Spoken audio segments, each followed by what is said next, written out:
సత్తుపల్లి మండలం నారాయణపురం గ్రామానికి చెందిన వంట వెంకటప్పారావు, వెంకటేశ్వరరావు, వెంకట సత్యనారాయణ అనే ఈ ముగ్గురు అన్నదమ్ములు గత కొన్నేళ్లుగా భూమి పంపకాల విషయంలో వివాదం జరుగుతుంది. అన్నదమ్ముల మధ్య భూ వివాదాన్ని పరిష్కరించేందుకు గ్రామంలోని కొందరు పెద్దలు పలుసార్లు పంచాయతీలు చేస్తూ వస్తున్నారు.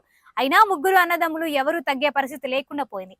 అన్న వెంకటప్పారావు ఒక్కడే వారి తల్లిదండ్రుల నుంచి సంక్రమించిన భూమిని అనుభవిస్తున్న నేపథ్యంలో మిగతా ఇద్దరు అన్నదమ్ములు వెంకటేశ్వరరావు, వెంకట సత్యనారాయణ, అన్న వెంకట అప్పారావుల మధ్య పలుమార్లు వివాదాలు జరిగాయి. ఈ నేపథ్యంలో వెంకటప్పారావు అతని భార్య వెంకట సత్యవతి వివాద భూమిలో గడ్డి కోస్తుండగా అతని తమ్ముళ్లు వెంకటేశ్వరరావు, వెంకట సత్యనారాయణ అక్కడికి వెళ్లి వివాదాస్థల భూమిలో గడ్డి కోయడాన్ని అడ్డుకున్నారు. ఈ క్రమంలో వాళ్ల మధ్య ఘర్షణ వాతావరణం చోటు చేసుకుని పెనుగులాట జరిగింది. ఈ క్రమంలో సత్యవాణి చేతిలో ఉన్న కొడవలి వెంకట సత్యనారాయణ ఛాతీపై బలంగా తగలడంతో తీవ్ర గాయమైంది. వెంటనే అతన్ని స్థానిక ప్రభుత్వ ఆసుపత్రికి తరలించారు.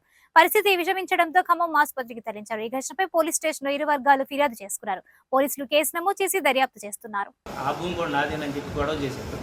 పెద్ద మనుషులు మీరు మీ వాటాలు మీరు చేసుకోండి, ఏదన్నా ఉంటే మేము పరిష్కారం చేస్తామని చెప్పి వాళ్ళు చెప్పారు. మా పొలం మేము వ్యవసాయం చేస్తున్నాము. ఇప్పటికి సుమారు 10 సంవత్సరాల నుంచి మేమే వ్యవసాయం చేస్తున్నాము. దాంట్లో కూరగాయల బాబతుగా మాకు సబ్సిడీ కూడా వచ్చింది. సబ్సిడీ కూడా తీసుకున్నాము. హార్టికల్చర్ ఆఫీసర్ మాకు సబ్సిడీ కూడా ఇచ్చింది. ఈ 10 సంవత్సరాల నుంచి ఏ గొడవ లేదు, మేము చేసుకుంటూనే ఉన్నాము. ఈలోగా నా భార్య పొలంలో మీరు చేయటం ఏంటని చెప్పి ఈ మధ్య కాలంలో వాడు కొంచెం గొడవ చేయడం మొదలుపెట్టాడు. పెద్ద మనుషులు మాత్రం మీ వాటాలు మీరు చేసుకోండి, ఏదన్నా ఉంటే మేము మాట్లాడతామన్నారు. ఈరోజు మా బ్రదరు గడ్డి కోసుకోవడానికి వెళ్ళేసరికి మా అన్నయ్య వదిన తమ్ముడి మీద అటాక్ చేసి గడ్డి కోసే కొడవలతోటి నీ పొలం ఎక్కడ ఉందా, నీ అమ్మ మొగుడు సంపాదించిండా అది అని చెప్పి వల్కర్ లాంగ్వేజ్ తోటి పచ్చి బూతులు తిట్టుకుంటా నిన్ను చంపినా ఇక్కడ దిక్కులేదు, నాటకాలు తింటున్నారా, ఈ పొలాలన్నీ నాయే, మీరు లంగాలు, నేను సంసారం అండి అది అని చెప్పి వాడు నోటికి వచ్చినట్టల్లా బండబూతులు తిట్టి వాడు కొట్టుకుని పెద్దోడు మా అన్నయ్య వెంకటప్పారావు కొట్టుకున్నాడు.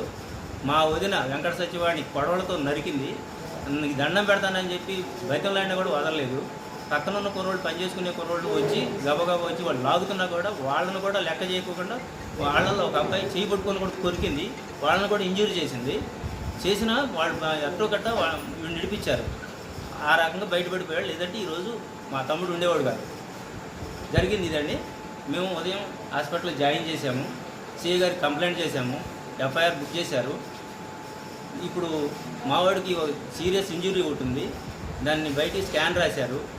బయట స్కాన్ చూసిన తర్వాత సారు ఇమీడియట్గా మీరు ఖమ్మం వెళ్ళిపోవాలి, సీరియస్గా ఉందని చెప్పారు. ఇప్పుడు మేము ఖమ్మం వెళ్ళడానికి ప్రిపేర్ అయ్యామండి.